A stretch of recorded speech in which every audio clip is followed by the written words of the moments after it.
Ladies and gentlemen, in referring to the Oxford Dictionary, they define the word snub as a verb to rebuff, to ignore, or to spurn disdainfully. I'm not even sure I know what that third one means, but some synonyms would be words and phrases like insult, repulse, slight, affront, slap in the face. These are all from the Oxford Dictionary. However, could be from the Oxford's Dictionary, because I'm going to be talking about their most egregious snubs from this year's Academy Awards.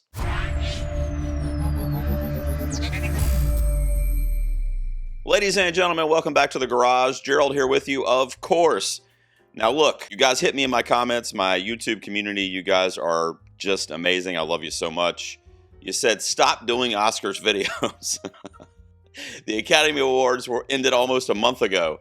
Well, I have one more in my arsenal that I'm going to be putting out for you today, which of course we're going to be talking about the worst snubs from this year's Academy Awards. Now, I gave you the definition of the word snub in my cold open. However, as far as criteria goes for what made my list here, a snub for me is a nomination that did not happen on Oscars nomination morning, but it had a chance to happen. So I'm not going to give you any performance or movie that frankly did not stand any chance of being nominated in said category because it didn't show up at other precursors or it wasn't critically acclaimed. No doubt some of you will hit me in my comments and tell me how I was wrong and how I messed it up. But I'm going to come right back at you and say, you know what, man, this whole thing is subjective. These are my 10 worst snubs from this past Academy Awards. My number 10 is going to be the best sound snub for Alex Garland's Civil War. Not only was Civil War snubbed here in sound, but it didn't receive any Academy Award nominations for Alex Garland and team. This was a film distributed by A24 that was seen to be somewhat divisive amongst the movie-going community and definitely the critical community. And I would say some people teetered on the line of it being possibly too political. However, one of the things I really loved about this Garland picture, that actually made my top 10 of the year, by the way, is kind of the apolitical nature of the story. It doesn't really tell you who the bad guys are and who the good guys are, what side these people are fighting on, what they're even fighting for necessarily. It just is used to illustrate the divisiveness, I believe, that currently exists in our country, but told through a kind of blindfolded perspective. But when it comes to the sound specifically in this film, sound designer Glenn Fremantle, I have read interviews with him where the sound team did not even use the normal attributes that would be in place, such as levelers, to make sure that the sound was not getting too intense. They purposely turned those off during their designing of the sound and the sound mixing in this film because they wanted it to be beyond intense and kind of reach levels that frankly it really should not have reached, and it did.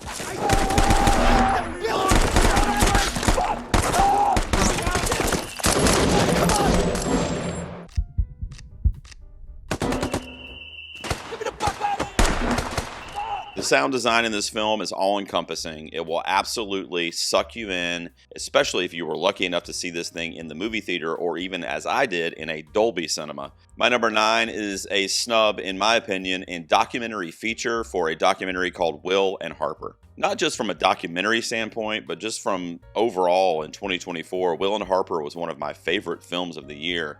And it's not only an entertaining story and really funny, but it is so heartfelt and so real. I mean, that sounds silly to say because it's a documentary, so of course it's real. But it just feels like you're on a road trip with two of your buddies and you're kind of witnessing the relationship between them and the different evolutions that the relationship's going through and the friendship. You know, Will Ferrell is obviously a superstar known from Saturday Night Live, but also in his film career as Ricky Bobby and Ron Burgundy. And I mean, the guy has done countless hilarious characters throughout the years. And then you have Harper Steele, who is a friend of Will's that worked with him on Saturday Night Live and has since decided to transition to a woman. And she's older. She's in, I think, her 60s. So to do that at such a late stage in life took in a huge amount of courage and bravery, but also a huge amount of like self-awareness of not wanting to go through your entire life having that part of you hidden. And Will Ferrell in the movie takes the opportunity to like embrace the sacrifice that Harper made. But at the same time, he said, you know what, I'm going to be a soldier for you. Let's go out and reintroduce you to the world. Because one of Harper's biggest things in the movie is that she's now transitioned to a woman, but she still enjoys doing all the things that she did when she was a man, such as, you know, going to the racetrack and going to hole-in-the-wall bars when they would be on the road to drink, you know, PBR and watch football games on the TV. And it was such a beautiful movie that I think, and you guys know I hate Amelia Perez, but I think could have been a huge flag carrier for the trans community this year at the Academy Awards and on the award circuit in general.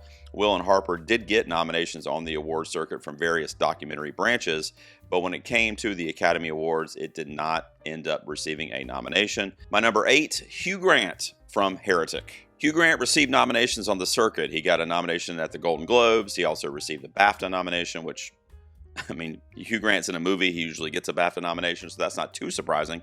But at the same time, it is enough to put it on the Academy's radar, I would think. A24's Heretic is a, for all intents purposes, horror film. Now, I know The Substance really outperformed this year. Nosferatu received 4 nominations. Alien Romulus got a nomination. With The Substance success kind of aside, the horror bias among the Academy, The Substance is not enough to erase that if we're talking about 97 years of just ignoring a genre. And when it comes to Hugh Grant's performance in Heretic, I feel like he did enough to do that. He was absolutely one of the more memorable characters that I saw on screen in 2024 because he took that boyhood charm that he's kind of known for, that rom-com dude that we all know from the 90s. And what if I'm that guy, but then once you kind of get to know me and you're inside my house, what if that guy transforms into a bit of a psychological embedded monster? Star Wars, Episode 1, The Phantom Menace. Can you imagine thousands of years from now people accepting Jar Jar as a significant religious figure? Beg your pardon? Jar Jar. Jar Jar Binks. Jar Jar, excuse me. It's obviously a fairly recent film, so I won't give away too much, but for all intents and purposes, it's a home invasion film. 2 young Mormon missionaries, Chloe East and Sophie Thatcher, show up at his home to spread the good word, and once they're inside the house, a bunch of crazy shit happens, and it's all at the hands of his orchestration. Now, Hugh Grant does a wonderful job of balancing that really scary, creepy guy with that charming, funny, quippy dude. And he even has a lot of great one-liner kind of dad jokes in the movie. He has a couple of awesome monologues in the film where he's essentially like a Wikipedia page for whatever he's talking about. It's such a charming but eerie performance in this film. I think that he could have been in the discussion for lead actor this year. Now you ask, whose place would he take among that 5? Do you guys want me to tell you? It would probably be Adrian Brody, who won the Oscar. My number 7 snub would be Trent Reznor and Atticus Ross and the original score for Challengers. Do I need to get on a soapbox about Challengers? I talked to you a little bit earlier about how Civil War blanked on Oscars nominations morning. Well, even more baffling to me is the fact that Challengers blanked, the film from Luca Guadagnino, that's essentially a sports movie, like a really high-energy tennis film, kind of sexy romantic thriller going on at the same time. Obviously, Zendaya is our anchor in the film, and then you have the 2 male leads that are co-leads, essentially, that are vying for her affection throughout the entire movie, which spans several years in the film, all the way from like their college lives into their like adult lives when they have children. I think it's like a 10-year period in the film that's covered. But when it comes to the music in the film, Reznor Ross really captured the energy and the essence of this kind of like youthful love triangle. The thumping, just high energy, high concept songs that we get in this movie, and the score is like infectious. I mean, it is so well done, especially when you get to the tennis matches in Challengers and you get to those high energy scenes, and just the way the music elevates everything that's happening on screen. It's a character in the film. It truly is. And to see some of the scores that got nominated this year, I'm just so upset. You know, I could have put Challengers in general here because there's a lot of other stuff I feel like it could have been nominated for too. Off the top of my head, Luca Guadagnino for director, best editing perhaps, but definitely best original score. Also, you could have been looking at a screenplay nomination. I mean, it's just the fact that it got a goose egg just still baffles me, as do most of the ones on my top 10 list here. But I think the most egregious of all of them, because of the lack of originality among the nominees, you should have had Reznor Ross in your original score nominees this year, and they just missed it. My number 6 is going to be Marianne Jean-Baptiste for Hard Truths. Lead actress performance from Jean-Baptiste in Hard Truths is astounding. It is such a layered, nuanced arc for that character in the film. And she goes from essentially a Karen yelling at everybody in the grocery store to a just broken, emotional, wrecked character dealing with her own inadequacies and dealing with her lot in life, and essentially the retribution that she's seeking for that and not knowing where to get that redemption from. Am I seeing you? What? On Sunday at the cemetery, you coming? I don't know. I said I'd confirm. Well, confirm now, innit? I'll confirm when I confirm. I'm not confirming. I'll call you back. Hello? And Jean-Baptiste really did something in this film that I found truly phenomenal, because in the first, half of the film, she really forces you to kind of hate her. I mean, you kind of resent her character and the way she's treating people throughout the film that she encounters. And as the film goes on, and when we get past that kind of halfway point, it's a whole different way that she's carrying herself and a whole different focus that she has for herself and for her family. And as a audience member, you literally stop in the middle of the viewing and you go, oh, wait a second, didn't I hate this lady? Like, why am I sympathizing with her now? And the answer is Marianne Jean-Baptiste. Mike Leigh, too, of course, in the direction, and a lot of the supporting characters around her. But this was such a brilliant performance, and this is an actress that's been doing it for a long time, and she was in the mix for this nomination. She was in the lead actress discussion for months, really, knowing that it was a Mike Leigh film and that it was going to be a pretty powerful performance. And then once we saw it, and once the reviews started to come out, I mean, even if people didn't like Hard Truths, they were praising Jean-Baptiste. My number 5 snub from this year's Oscars is Nosferatu for Best Picture. Look, nobody is more thrilled about a movie like I'm Still Here sneaking into Best Picture this year as one of the 10 nominees, as that was one of my favorite films of the year. Same thing could be said for Nickel Boys. Now, that was not one of my personal favorite films of the year, but I was also very excited to see that sneak in there. I'll have a couple other things to say about Nickel Boys here in a second. But when it comes to Nosferatu and Robert Eggers, I think the fact that Substance was in the top 10 for Best Picture may have hurt Nosferatu at the end of the day, because how are we expecting the Academy to put 2 horror movies in the 10 for Best Picture? But Robert Eggers took a historical piece, foundation of cinema. It's definitely of horror cinema, with the 1922 original silent film Nosferatu. And he reinvented that, yes, but he also added these elements of mastery when you're talking about the technical side of the film. There's a reason why it was nominated for those 4 texts that it got nominated for, and there's also a reason why it was racking up in terms of cinematography on the circuit before it got to the Oscars, really. Now, with that being said, Lily Rose Depp as Ellen is, I can't even think about it without being like, man, that was so special what she does in that movie. She deals with kind of carrying a narrative about the plight of women in society in general, but definitely in the 1830s, I think it is in the movie, how they were just looked at through the male gaze, not just from like a sexual way, but I mean, there's a storyline in the movie which Eggers researches to the end of the earth for his films. So I've heard that there is truth to this, but there's a point in the film where they mention because she sleepwalks at night, she's insane. It used to be thought that if a woman was sleeping in the middle of the night, she was possessed by a demon or she was going crazy. Everyone was dead. Father and everyone. The stench of their bodies was horrible. But I'd never been so happy.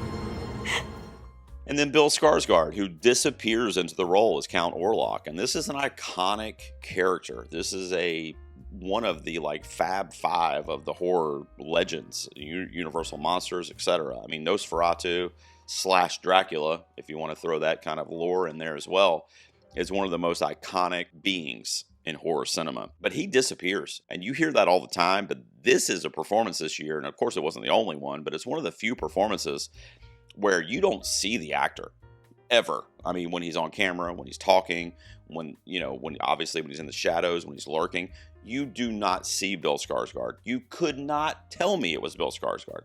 If his name was not in the credits and was not on the poster, and he not done interviews for this movie, and it came out after I saw it, I would have never in a million years been able to spot him in this film. He absolutely became Count Orlok for 2 hours, and it was breathtaking. I think Robert Eggers and team were operating on an entirely different plane with this film, and whether it hit with you or it hit with the Academy or not, just looking at it as a piece of art and as a creation of filmmaking, in my opinion, is one of the best offerings we've gotten in a long time. I was talking about Nickel Boys a second ago, sneaking in for Best Picture, but what it did not get, for some unexplainable reason, is a cinematography nomination for Jomo Frey, and that's my number 4. Nickel Boys and the cinematography was nominated on the circuit, and it was also thought to be by a ton of critics and a ton of awards pundits as easily one of the best shot films of the year that would lend to, at a minimum, a cinematography nomination, if not a win in that category. Now, Best Cinematography ended up going to The Brutalist, which is probably right there as far as like number 2, in my opinion, but the best movie from a cinematography perspective this year is 1000% Nickel Boys, at least among the movies I've seen personally. There was not a film shot more beautifully and more pristine and frankly more experimental and unique than Jomo Frey's work on Nickel Boys. You know, I'm putting this in here as a snub. Nickel Boys didn't even crack like my top 30 of the year. I did like it, but it didn't hit with me as hard as it hit with some other folks that I've read that, you know, would put it like in their top 10, like the Academy did. For me, it would be a little bit lower, and it wasn't as powerful narratively for me just because of the off-kilterness of the way it was shot. But that's kind of what I'm talking about when I'm talking about cinematography. Now, of course, Ramel Ross and the direction and the way he decided to kind of tell that story through that unorthodox POV had a lot to do with it. But then once that task is kind of given to the cinematographer and the director of photography, etc., that's not easy. And not only did they accomplish it, like I said, I think they did it the best among any other film this year when you're talking about the look of the picture. Jomo Frey won right before the Oscars, actually. He won Best Cinematographer at the Independent Spirit Awards, and that's independent cinema, so that's films under, you know, X number of dollars have to get nominated, which is another thing that makes this impressive to me, is because of the kind of low budget and inexpensive way that he had to do this, most likely, and for it still to look the way it looks is truly phenomenal, and I revel at it.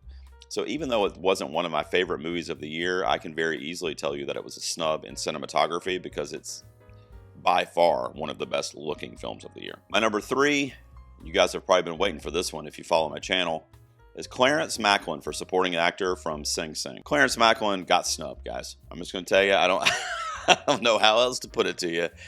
But from a supporting actor standpoint, you know, look, I love Edward Norton, you know, from A Complete Unknown. I love Jeremy Strong in The Apprentice. In fact, he was one of my favorite surprise nominations when I did that list last week. This is a guy that has no film training, no film acting training, at least that I'm aware of. Now, he may have done stage acting outside of prison, I'm not sure. But the only real experience that he had in this craft, in this field, was the acting that he did when he was in jail, which is what he's basically recreating and reenacting for us in Sing Sing. Listen, I already know what you're doing, know who you are, what you about, bro. What? You don't get to tell me what I need in prison. You don't get to do that. Now, a lot of people will say, you know, he's just playing himself, or even about other actors, like, oh, they're just playing themselves. Guess what? That's not easy to do. If that's true, and I'm not even saying that is true, but if that's true, that's no small feat to be able to kind of not realize that you're on camera. Because, you know, even me talking to you on this video right now, this is not how I am if I'm sitting down talking to my wife about Sing Sing. I'm much more of a presentation type vibe that I give out when I do the videos. And when you're an actor, it's a bit of a presentation also, and it's a performance, obviously. It's not just you being you. So when you have to like take it as a performance, but I just need to be me like I am at home. I mean, I want you to stop for a second and think how hard that would be. Now, if you could do it and you don't know that anybody's watching you, and you do a scene and nobody tells you there's a camera running, then you might get the product that we got from Macklin and others in Sing Sing. And all season, I should say, I was championing Clarence Macklin.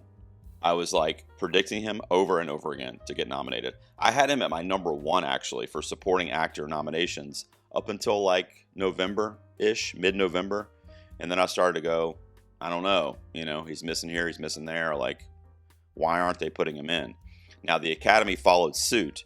I was hoping that maybe they would do something kind of extraordinary and give him the nomination despite missing several precursors. My number 2 is another supporting performance, this time in supporting actress, and that's Margaret Qualley for The Substance. Where was she, guys? What are we doing? Academy, what are we doing? So we nominated Demi Moore, deserved. We nominated Coralie Farja for director and screenplay, deserved. We gave it a Best Picture nomination, deserved. And it won hair and makeup, well deserved. Demi Moore was in the running all season. She won many awards, including the Golden Globes and the SAG Awards. She obviously got eked out by The Power of Honora and Mikey Madison. To me, it doesn't make sense to give The Substance as many accolades as you did and as much recognition as you did, and to not bring Margaret Qualley along with that. Some people will say that Qualley and Demi Moore are co-leads in The Substance. It's like a 60-40 split, off the top of my head. I do think Demi Moore is barely in the lead role there, because the last like 30 minutes of that movie is all Margaret Qualley. The whole New Year's Eve thing and the whole shit. Like, that's her really carrying us to the end of that movie for the most part. And leading up to that point, it's obviously a back and forth between the two of them, really. And the beginning, you could argue, is really just Demi Moore and the opening. So she was obviously in the conversation. And when it was obvious that The Substance was going to start picking up these nominations, I thought to myself, yeah, sure. I mean, we got to get Margaret Qualley there. It would only make sense. And their performance is equally deserving as Demi Moore's, in my opinion. And Demi Moore kind of took all the flowers this season from an acting standpoint. But they are one. They are one, which I know is the plot of the movie. So there is a little bit of joking in that. But at the same time, in my opinion, they are one. The movie does not work without either one of them being absent. Both of them have to be there for this movie to work. They have to give the performances that they gave to connect us to the source material. And I think they both did a tremendous job at that. So I think it's only right to nominate both of them, or not just one of them. I mean, if you're going to leave both out, I also wouldn't agree with that. I don't see how one gets the nomination without the other. That's just me personally. And my number 1 snub, you probably already knew this if you follow my channel. It's Denis Villeneuve for Best Director for Dune Part 2. Holy shit, guys. Talk about having a prediction at number 1 till the bitter end. I did it with a couple, actually. But Denis Villeneuve, I had in my predictions for Best Director until like Christmas. And then I was like, it's not going to happen, is it? I knew it wasn't going to happen at that point, and I probably removed him before the new year, definitely around the Globes. And of course it didn't happen. Did not get nominated for Part 1 either, and he did not get nominated for this film this year. So now we're in a situation coming, I think, 2026, I believe, or 27 maybe.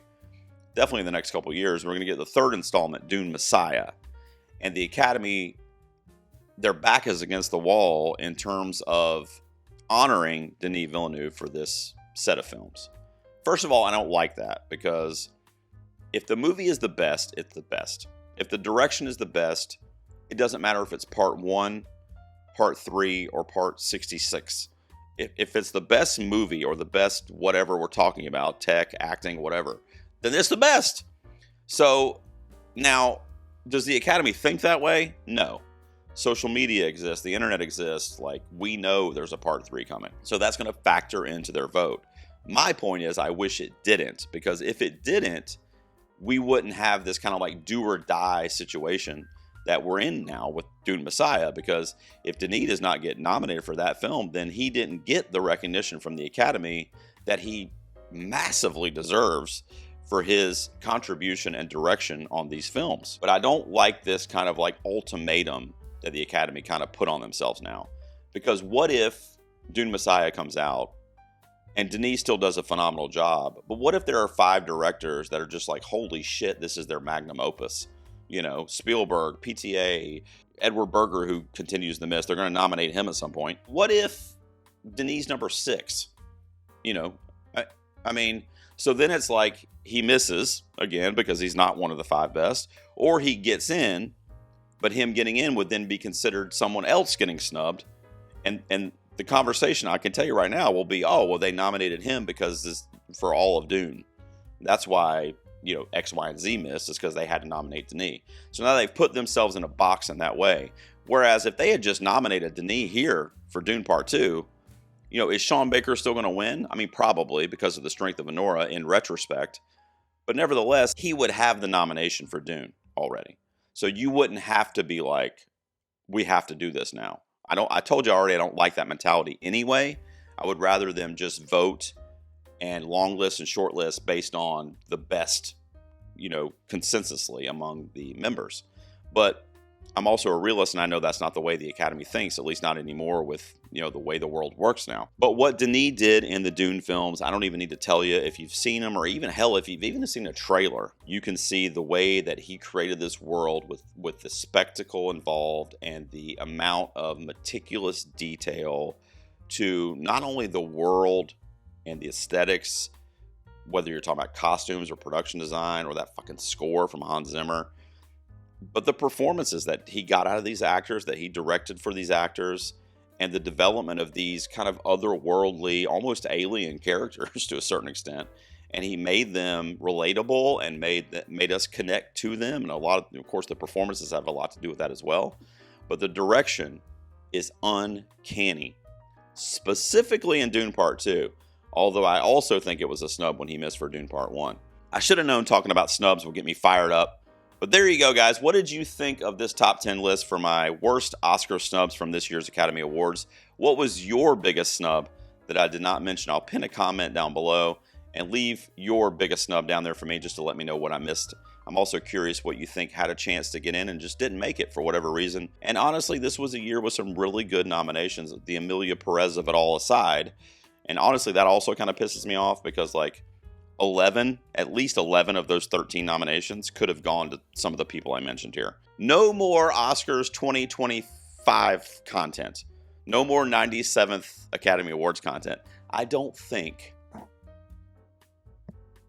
But as always, I'll be talking about movies, and we'll be leading up, counting down to the next award season, which before you know it will be here. I'll see you guys soon out here in the garage.